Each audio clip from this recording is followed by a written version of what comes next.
Bezawada bench సర్కిల్లో పెరిగిన నవదీప్ అనే నేను రంభావరసి మేనక సినిమా థియేటర్లో సినిమా చూసి నలంద ఐఐటి మొగల్రాజ్పురం క్యాంపస్ హాస్టల్కి వెనక్కి వెళ్తుండగా ఒక రిక్షాలో వెళ్తుండగా ఆ రిక్షా అతను నన్ను వెనక్కి తిరిగి చూసి తస్స చక టూ మచ్ ఉన్నారు బాబు, సినిమా హీరోలాగా సినిమా హీరో అవ్వచ్చు కదా అంటే మొదలైన నా థాట్, అంటే ఎందుకు వెళ్ళకూడదు మనం సినిమాల్లోకి వెళ్ళొచ్చా అన్న థాట్ అక్కడ మొదలైందండి. This was 2003. అప్పటి నుంచి 20 సంవత్సరాలుగా ఒక లీడ్ యాక్టర్గా చేస్తున్నాను, ఒక సపోర్టింగ్ రోల్గా చేశాను, విలన్ రోల్స్ చేశాను, అన్ని రకాల సినిమాలు, టీవీ సిరీస్లు, వెబ్ సిరీస్లు అన్నీ చేశానండి, చాలా చేశాను. కానీ ఈ 20 సంవత్సరాలుగా కొన్ని నాట్ సో గ్రేట్ ఫిల్మ్స్ కూడా చేశాను. అవన్నీ అయిపోగా లేదే కొంచెం గ్యాప్ వచ్చింది, గ్యాప్ ఇచ్చాను, వచ్చింది అండ్ కొంచెం మీనింగ్ఫుల్ సినిమా చేద్దాం, ఒక మీనింగ్ఫుల్ సినిమా చేద్దాం, చాలా రోజులైందన్న తాపత్రయంలో నేను ఉండగా 2020లో ఈ కథ విన్నానండి. లవ్ మౌళి అనే సినిమా కథ విని అబ్బా ఇలాంటి సినిమా కోసం వెయిట్ చేస్తున్నానని నాకు అప్పటిదాకా తెలియదు. కథ విన్నాక నేను రియలైజ్ అయ్యి ఫీల్ అయ్యా, ఇదేనేమో నా రెండోసారి, మన సినిమా కెరీర్లో అంటారు కదా సెకండ్ ఇన్నింగ్స్ అని.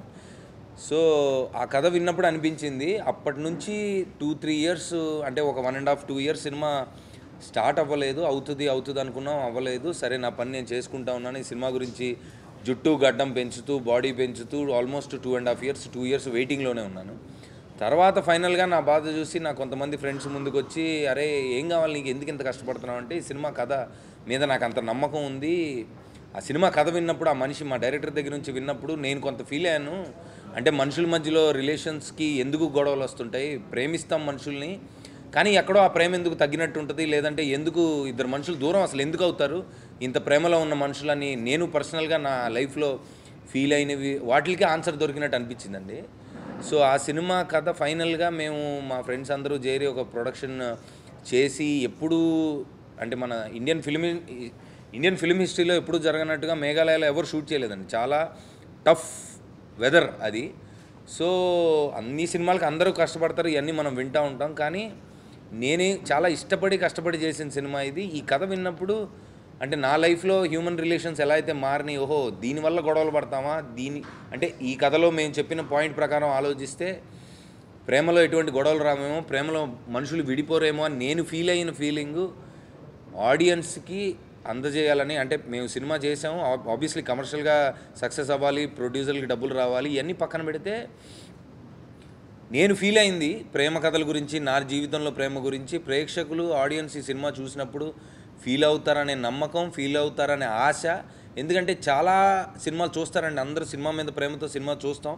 మనం చెప్తూ ఉంటారు, రాజు యువరాజులో వచ్చిన టాకే any film Telugu cinema final talk అని కూడా చెప్తూ ఉంటారు.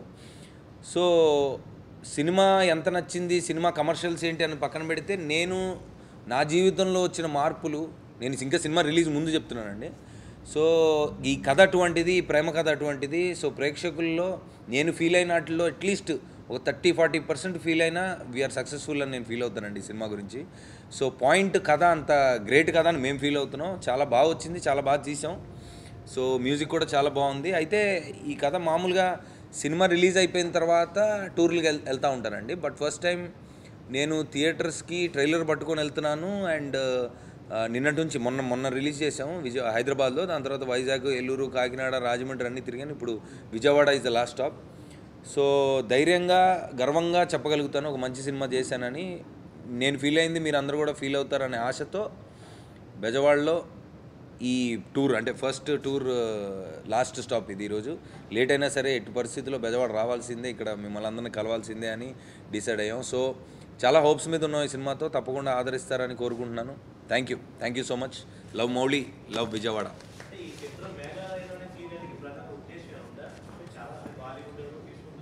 ఎవరు తీయలేదండి, ఇండియన్ ఫిల్మ్ హిస్టరీలో ఎవరు చేయలేదండి. తమిళ్ రాక్ ఆన్ 2 అనే సినిమాకి 5 రోజులు చేశారండి. తర్వాత ఏదో తమిళ సినిమాకు ఒక 5-6 రోజులు చేసి ఉంటారు. ఒక సాంగ్ వరకే తీయగలుగుతారండి. ఎందుకంటే ప్రపంచంలోనే అన్నిటికంటే అతి ఎక్కువ వర్షం పడే ప్రదేశం అది. అంటే సినిమాలకి వర్షం పడడం అనేది పెద్ద శాపం. ఎందుకంటే మేము తీయలేము ఏమి, అక్కడికి వెళ్తే రెయిన్ ఎఫెక్ట్ ఎలా తీస్తారని మీరు అడగచ్చు. దానికి వాన క్రియేట్ చేయాలి. ఏమవుతుందంటే వర్షం పడుతున్న ప్లేస్లో వెళ్ళి షూటింగ్ చేయాలనుకుంటే వర్షం పడే ఆగిపోద్ది, తర్వాత చేయలేము. అంటే వర్షం పడే లోపు ఒక షాట్ 2 షాట్లు తీయగలుగుతాం.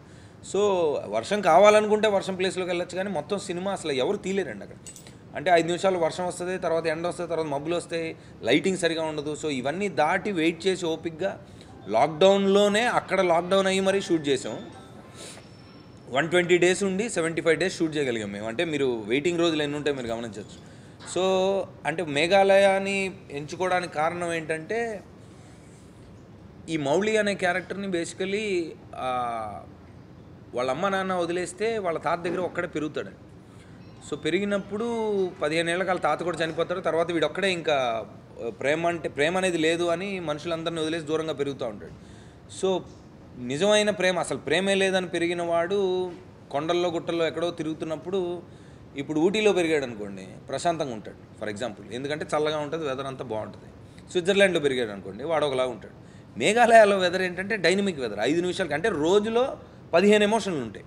అంటే వర్షం పడితే మీకు 2 feet కనపడదు, మబ్బులు వస్తే 1 feet కనపడదు, నైట్ పడుకుంటే ఆ ఉరుములు మెరుపులకి నిద్ర పట్టదండి. సో అంత టర్మాయిల్లో పెరిగినవాడు, అంత భయంకరమైన వెదర్లో పెరిగినవాడు పెరిగిన తర్వాత ఎలా ఉంటాడు. ఫర్ ఎగ్జాంపుల్ మీరు ట్రైలర్ కానీ టీజర్ కానీ చూస్తుంటే ఏదో అంటున్నారు ఆ సినిమా లాగా ఉండొచ్చు ఈ సినిమా, అంటే రగ్గడ్గా రాగా అంత క్రూయల్, అంటే ఏమంటారు దాన్ని, వేర్ ఇస్ ద వర్డ్ అంటే మన అదేదో వర్డ్ వాడారు నిన్న, క్రూరత్వం కాదు, అంటే వైల్డ్గా ఉన్నాడు, వైల్డ్ యానిమల్ లాగా ఉన్నాడు. ఎందుకంటే మనం ఇంతకుముందు కొన్ని సినిమాలు చూసాము, అంటే ఆ క్యారెక్టర్ అట్లా అని డిసైడ్ అయ్యి చేసిన క్యారెక్టర్లు చాలా ఉన్నాయి. అంటే డైరెక్టర్ ఫర్ ఎగ్జాంపుల్ నా క్యారెక్టర్, నా హీరో వైల్డ్గా ఉండాలి అని పెట్టి మనల్ని నమ్మించి మనం బాగా చూసిన సినిమాలు కూడా ఉన్నాయి. బట్ దీంట్లో ఏంటంటే బ్యాక్ స్టోరీలో చెప్తామండి, ఎవరు లేకుండా కొండల్లో అక్కడ మేఘాలయాలో పెరిగినవాడు ఆ వెదర్కి అలా పెరిగితే ఎంత వైల్డ్గా ఉంటాడు అనేది. అంటే మీరు సినిమాలోకి వెళ్తే డీటెయిల్స్ ఇంకా కనిపిస్తాయి. నేను చెప్పడం కంటే బిగ్ స్క్రీన్ మీద మీరు చూసినప్పుడు డెఫినెట్గా మీరు ఫీల్ అవుతారు. అవునండి, అవునండి, వినపడ్డం కాదు, కనిపిస్తుందండి చూస్తే. సో అంటే అదేనండి, ప్రేమ లేదు అని దూరంగా మనుషులకి దూరంగా పెరుగుతున్న వాడికి ఒక మ్యాజిక్ జరిగి జీవితంలో వాడి లైఫ్లోకి ట్రూ లవ్ వస్తే అది వాడు నిలబెట్టుకుంటాడా లేదా, అసలు వాడికి అర్థమవుతుందా లేదా, ఆ క్యారెక్టర్ ఎలా మారింది, అంత వైల్డ్ క్యారెక్టర్ అనేది సినిమా. సో డెఫినెట్గా రొమాన్స్ ఉంటుంది, అన్ని సినిమాలలాగే ఉంటుంది, అన్ని సినిమాల కంటే ఎక్కువే ఉంటుంది, ఎందుకంటే అందరికీ ఒకటే సెన్సర్ బోర్డు కాబట్టి. అయ్యా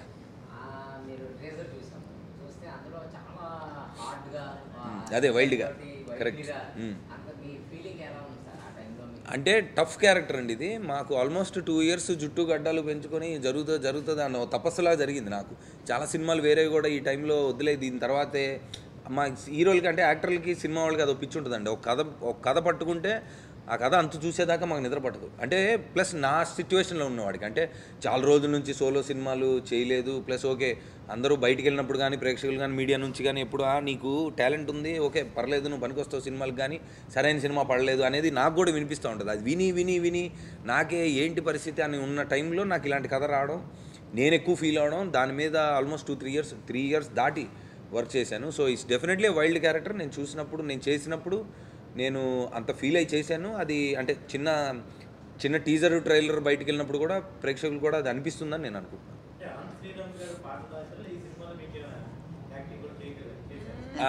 ఈయన సినిమాలో కంటే షూటింగ్లు ఎక్కువ చేశారంటే మాకు ఆయన అంటే కథ గురించి, ఆయన పాటల గురించి, ఆయన రాసిన మాటల గురించి ఆయన మాట్లాడతారు. కానీ నేనేం చెప్పదలుచుకున్నా అంటే జరిగింది, ఆయన మామూలుగా ఆయన కూడా చాలా బిజీ, చాలా సినిమాలు చేస్తూ ఉంటారు. కాకపోతే మేము ఈ కథ మా డైరెక్టర్ చెప్పే విధానం కానీ ఆయనతో కూర్చున్నప్పుడు వచ్చే ఇన్పుట్స్ అవన్నీ మిస్ అవుతాయి, మీరు దూరంగా ఉంటే అలా కుదరదని చెప్పి ఇన్ని కిడ్నాప్ చేసాం మేము. హైదరాబాద్ నుంచి ఆయన్ని 1 way టికెట్ వేసి మేఘాలయ తీసుకెళ్ళి అక్కడ కూర్చోపెట్టి ఆయనకి మా బన్నీ సినిమాలో అన్నట్టు పువ్వుల్ని అమ్మాయిల్ని చూపించరా అన్నట్టు అక్కడికి తీసుకెళ్ళి ఆయన్ని కొండలు వాటర్ ఫాల్స్ తీసుకెళ్ళి అక్కడ పెట్టేసి ఆయన్ని కొన్ని రోజులు ప్రశాంతంగా ఆయన మొత్తం పాటలన్నీ రాశాక బయటికి పంపించాం. థ్యాంక్ యూ అండి once again for all your support. మరి ఆయనంత విజయవాడతో ఆయనంత పరిచయం లేకపోయినా ఒక 2 సంవత్సరాలు నేను చదివాను ఇక్కడ విజయవాడ గీతాంజలి రెసిడెన్షియల్ కాలేజ్లో ఇంటర్మీడియట్ చదివాను. సినిమాల కోసం గోడలు దూకడం, ఏదైనా వీకెండ్కి రోజుకి 4 సినిమాలు చూసి రావడం, ఇలాంటి అన్ని ఎక్స్పీరియన్సెస్ మా ఫ్రెండ్స్ చేస్తుంటే నేను వాళ్ళని అడిగి తెలుసుకున్నాను. నేను చాలా బుద్ధిగా ఉండేవాడిని ఇక్కడ. ఏదైనా ఎన్నికలకు ముందు కనకదుర్గమ్మను చూసి ఎన్నికల్లోకి వెళ్ళడం మన రాష్ట్రంలో రాజకీయ నాయకులకి పరిపాటి. ఆ సంప్రదాయాన్ని మేము సినిమాలో కొనసాగిద్దామని చెప్పి కనకదుర్గమ్మ సమక్షంలో ఈ బెజవాడ వాసులకి మా ట్రైలర్ చూపించి తర్వాత సినిమా విడుదల చేద్దామని అనుకుంటున్నాం. అలా ఆ రాజకీయ నాయకులకి అధికారం దక్కినట్టు మాకు కూడా విజయం దక్కుతుందని మేము ఆశిస్తున్నాం. ఈ లవ్ మౌళి సినిమా నా వరకు చాలా ప్రత్యేకమైన సినిమా. అన్ని సినిమాల్లోనూ పెన్లో ఇంకొచ్చి నా పేపర్ మీద పడిందేమో నాకు తెలియదు, కానీ ఈ సినిమాలో మాత్రం అమృతం పడిందేమో అనిపించింది నాకు. అంత మంచి కథ. ప్రేమని వర్ణించడం కాదు, ప్రేమని దర్శించడం జరిగింది ఈ సినిమాలో. అంటే ప్రేమ తాలూకు అనుభూతులు, భావోద్వేగాలు, ఒక్కొక్క భావం ఒక్కొక్క రంగై ఈ నా పెన్నే ఒక కుంచి అయితే ఆ చిత్రపటం ఎంత వర్ణమయం అవుతుందో నా పాటలు కూడా అంత అందంగా అంత వైవిధ్యంగా ఈ సినిమాలో ఉండబోతున్నాయి. అయితే ఇప్పటి మిలియన్స్ లెక్కలకి ఇప్పటి డిజిటల్ లెక్కలకి అందే అనుభూతి కాదు ఇది. సినిమాతో పాటు ప్రయాణించినప్పుడు, కథతో మమేకమైనప్పుడు, సన్నివేశాల్లో లీనమైనప్పుడు ఈ పాటల యొక్క బరువు మరింత తెలుస్తుంది. ఈ సినిమాలో సాహిత్యం యొక్క ఔన్నత్యాన్ని ముందే గుర్తించిన మన డైరెక్టర్ అవనీంద్ర గారు ప్రతి పాట ఎక్కడ తీయబోతున్నాను అని చెప్పి ఆయన వెహికల్ మీద నన్ను తిప్పుకుంటా మేఘాలయాలో ఈ పాట ఈ లొకేషన్లో తీయబోతున్నాను అని చెప్పి ఆ లొకేషన్స్ కళ్ళకు కట్టినట్టు చూపించి, చెప్పడం కాదు కళ్ళకు కట్టినట్టు ఆ లొకేషన్స్ చూపించారు. ఆ లొకేషన్స్ దగ్గరికి తీసుకెళ్ళారు. మీకు ట్రైలర్లో చూస్తే ఒక గుహ ఉంటుంది, ఆ గుహలో కూడా ఆయన తీసుకెళ్ళారు నన్ను. అలాగే చాలా దూరం నడిచి జలపాతాల్లోకి వెళ్ళాం, జలపాతాల్లో డైవులు చేసాం, చాలా చేసాం. అవన్నీ మరి నవదీప్ గారు నన్ను బ్లాక్మెయిల్ చేయాలనుకుంటే చూపెట్టచ్చు. ఆయన దగ్గర వీడియోస్ ఉన్నాయి. మీరు మీడియా కాబట్టి ఆయన అడిగి నన్ను బ్లాక్మెయిల్ చేయొచ్చు. అంటే ఏం చేస్తామండి, చుట్టూ ఉన్న వాళ్ళు బట్టలు వేసుకుంటే మేమేం చేస్తాం, మేము బాగానే వేసుకున్నాం బట్టలు. సో అలా మొత్తం అన్ని అందమైన ప్రదేశాలన్నిటికీ తీసుకెళ్ళి పాటలు నా చేత రాయించారు. చాలా సినిమాల్లో ఇక్కడ హీరో హీరోయిన్స్ ఇలా రొమాన్స్ ఉంటుందండి అని ఇలా చెప్తూ ఉంటారు డైరెక్టర్లు, కానీ మా డైరెక్టర్ గారు మాత్రం హీరో హీరోయిన్ చేత రొమాన్స్ చేయించి నాకు చూపెట్టారనమాట. చాలా దగ్గర నుంచి నేను అంత దగ్గర నుంచి రొమాన్స్ ఎప్పుడు చూడలేదు. అంత మంచి అనుభూతి కలిగించారు ఈ సినిమాలో. ఏదెలా ఉన్నా సరదా కోసం ఏం మాట్లాడినా కానీ ఇందులో సాహిత్యం మాత్రం నాకు ఏమాయ చేసేవే ఎటో వెళ్ళిపోయింది మనసు తర్వాత అంత చక్కటి సాహిత్యం, అంత భావగర్భితమైన సాహిత్యం, అంత భావాత్మకమైన సాహిత్యం ఈ పాటల్లో కుదిరింది. మీకు ఇందులో షీజ్ రియల్ అని హెడ్డింగ్ పెట్టారు పాటకి. అందులో ప్రభాతమై, ప్రకాశమై, మరందమై, తటిల్లత జాలమై ఇలాంటి మంచి ప్రబంధ కవులు వాడే పదాలు కూడా వాడడం జరిగింది. అంత మంచి సాహిత్యానికి అవనీంద్ర గారు అనుమతి ఇచ్చారు, అలాగే నవదీప్ గారు అంగీకరించారు. ఒక డైరెక్టర్ యాక్సెప్ట్ చేయడం, ఒక హీరో పర్మిట్ చేయడం అనేది చాలా ముఖ్యమైన అంశం మంచి సాహిత్యం రావాలంటే. వాళ్ళిద్దరూ కూడా నాకు చాలా బాగా సహకరించి మంచి సాహిత్యానికి అవకాశం ఇచ్చారు. అందరికీ నమస్కారం. I think I have said this almost at every place, but I'll say it again. షూటింగ్లో చాలా తెలుగు నేర్చుకున్నాను, బట్ చాలా గ్యాప్ వచ్చే వారికి కొంచెం మర్చిపోయాను. సో తప్పుగా మాట్లాడితే క్షమించండి. But like I feel this 18-year-old who won Miss India in 2016 wouldn't have thought that I'll be doing this amazing film and I'll be part of this beautiful love story. And when I was told how the story is going to be, what my role is going to be, and so many personalities I'll have to play, I was thinking, will I be able to do it? But I think the entire team supported me so much. Navdeep Garu and Bhavna Garu, Anant Garu, Amneendra Garu, our director, writer, DOP, that I believed in myself and I could play those multiple personalities in one film, in my first film in Telugu. So I think this love story is not only about romance, it's about what love means to each one of us. हर एक person love के बारे में क्या सोचता है, क्या समझता है, it's all up to you, how you perceive the film. It's so open to perception. So yes, we worked really hard. There are beautiful sceneries, amazing cinematography, really beautiful songs, and like this cinema tappakunda chudandi, you won't be disappointed. And I would say నిజమైన love అంటే ఎంతో తెలియాలంటే మౌలి చూడండి. And even if you know real love, you should still go and watch it, because connect అవుతారు, మొత్తం connect అవుతారు. Thank you so much. I'm very grateful to be here. Thank you for all the love and warm wishes. Thank you. Hello అండి. ఇంతవరకు భావనల గురించి మాట్లాడుకున్నారు కదా, ఆ భావన నేనే.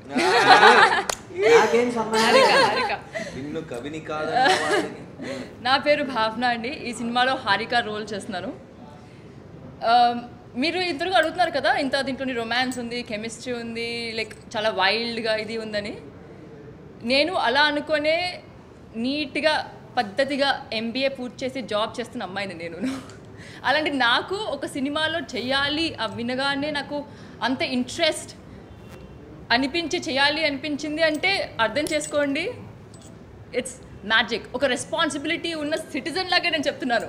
లైక్ ఇది వయసుతో సంబంధం లేదు, మీరు చేసే పనితో సంబంధం లేదు, మీరు ఎవరితో చూస్తున్నారో అవసరం లేదు. It's about love. జాబ్ చేసిన నాకు, జాబ్ నుంచి బయటకు వచ్చే సినిమాలో భాగమైన నాకు ఒకటే చెప్తున్నాను, ఇది మనందరికీ ఖచ్చితంగా చూడాల్సిన సినిమా, ప్రేమతో చూడాల్సిన సినిమా. ప్రేమ అంటే ఏంటో తెలియాలి అంటే చూడాల్సిన సినిమా. ఖచ్చితంగా చూడండి ఏప్రిల్లో.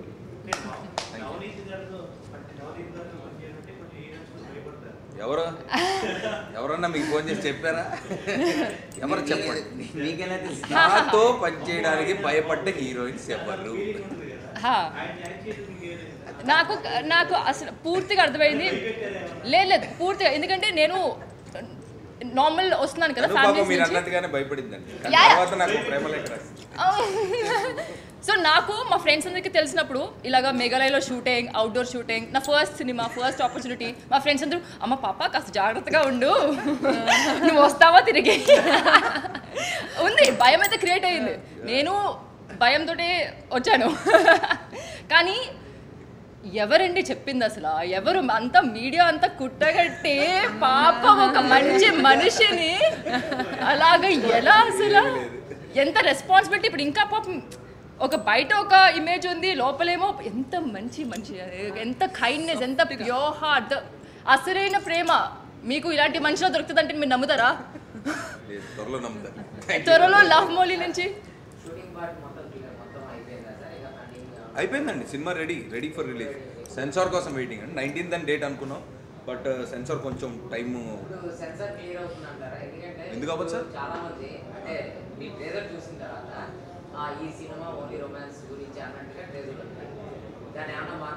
లేదు సార్, మీ డైలాగ్ లీడ్ ఉంటే కనుక మొత్తం ప్రేమ గురించి అని ఉంటుందండి. అది సెన్సార్ అంటే వాళ్ళ పని వాళ్ళు చేయాలి కాబట్టి డెఫినెట్గా అది వెళ్ళినప్పుడు డైరెక్టర్ వాళ్ళు కూర్చొని వాళ్ళు డిసైడ్ అవుతారు. అవ్వకపోవడానికి ఏముంటుంది సార్? అవ్వకపోవడానికి ఏముండదు, అలా ఏముండదు. వాళ్ళు కొన్ని కోరుకుంటారు, దాన్ని బట్టి మనం దాన్ని ప్రేమ గురించి అండి. అంటే ట్రూ లవ్ అంటే ప్రేమ అనేది మనం అనుకుంటున్నాం ప్లూటానిక్గా ఇలా ఉండాలి అలా ఉండాలని కాదు. ట్రూ లవ్ అంటే ఇదా అని చెప్పే ఉద్దేశం. Thank you.